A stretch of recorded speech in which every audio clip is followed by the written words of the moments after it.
trouve la présence de deux caractères reproducteurs mâle et femelle chez le même organisme ou bien en alternance. Parfois des caractères reproducteurs mâles, puis en inverse vers la femelle, etc. Ce qui lui permet de générer les deux formes de gamètes. D'où ce même chez un même organisme, on a donc l'aptitude de générer ou bien de synthétiser ou d'avoir deux formes de gamètes. Gamètes femelles, ovules, ou bien gamètes mâles, spermatozoïdes. Voilà. Donc, on identifie l'hermaphrodisme simultané. L'hermaphrodisme simultané, c'est-à-dire la coexistence des deux caractères reproducteurs. Chez qui? Chez l'escargot. En fait, c'est un type de mollusque, hein, ou bien les vers de terre. Ce sont des vers qui se trouvent dans la terre ou bien nommés galeries de terre. Ainsi, les deux sexes coexistent, c'est-à-dire existent en même temps, et l'hermaphrodisme séquentiel, c'est quoi l'hermaphrodisme séquentiel? On le trouve chez les poissons clowns ou bien mérous, type de poisson, où l'individu modifie son sexe durant sa vie. Hermaphrodisme séquentiel, c'est-à-dire on modifie le sexe durant la vie en passant par exemple de mâle à la femelle. Si on passe du mâle, du sexe mâle vers le sexe femelle, c'est quoi? C'est la protandrie ou vice-versa, protogénie, c'est-à-dire on passe de la femelle vers le mâle. S'appelle ici protogénie. Voilà. Il s'agit d'une stratégie évolutive liée à un femelle. C'est une stratégie évolutive, elle évolue, voilà, liée à un nombre restreint de partenaires sexuels, favorisant une reproduction plus adaptable, c'est-à-dire autofécondation ou transfert de sperme. Donc, en fait, pourquoi on trouve l'hermaphrodisme? Pourquoi? C'est une solution, en fait, car on ne trouve pas généralement la difficulté de trouver le partenaire sexuel. Chez les animaux, on trouve des difficultés pour trouver des partenaires sexuels pour avoir donc des descendances. D'où cette adaptation ou bien cette stratégie qui favorise ou bien qui encourage la reproduction euh, d'eux-mêmes, c'est-à-dire l'auto-fécondation ou bien l'auto-reproduction ou bien le transfert pardon, du sperme.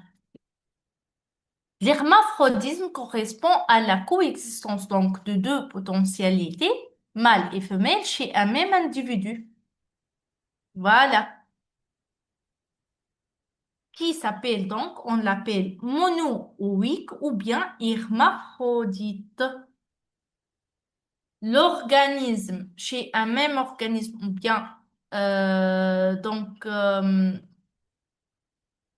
un même organisme qui présente les deux potentialités mâle et femelle s'appelle monoïque, mono seul, ou bien on l'appelle aussi hermaphrodite.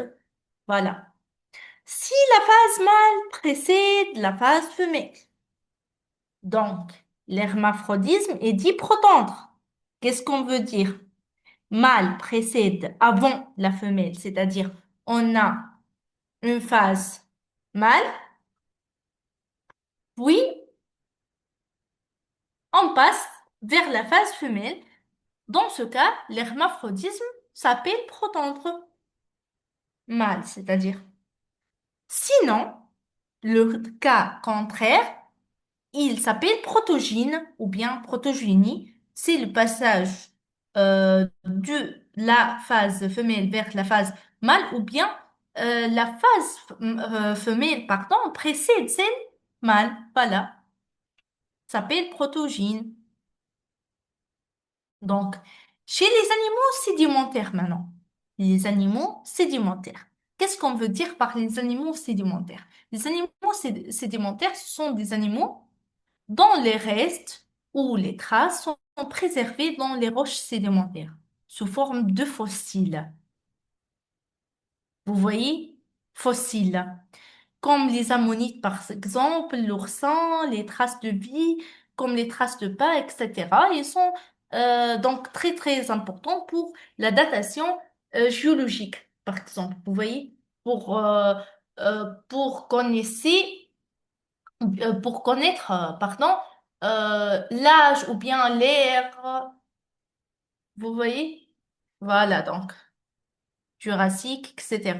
Donc, ces animaux sédimentaires, ils sont fixés, parasites ou terrestres, et l'obtention du partenaire est difficile, d'où l'animal monoïque peut s'auto-féconder à l'existence de vagin et de pénis. Donc, c'est un exemple donc, ce sont les animaux sédimentaires, par exemple les ammonites et l'oursin. L'oursin, chez l'oursin par exemple, en cas euh, de conditions extrêmes, qui est la difficulté de trouver un partenaire sexuel, l'animal est dit monoïque ou bien hermaphrodite, et dans ce cas, il peut s'autoféconder. Il peut avoir une fécondation tout seul, sans la nécessité d'un autre partenaire sexuel, voilà. Mais aux conditions d'avoir donc le vagin et le pénis.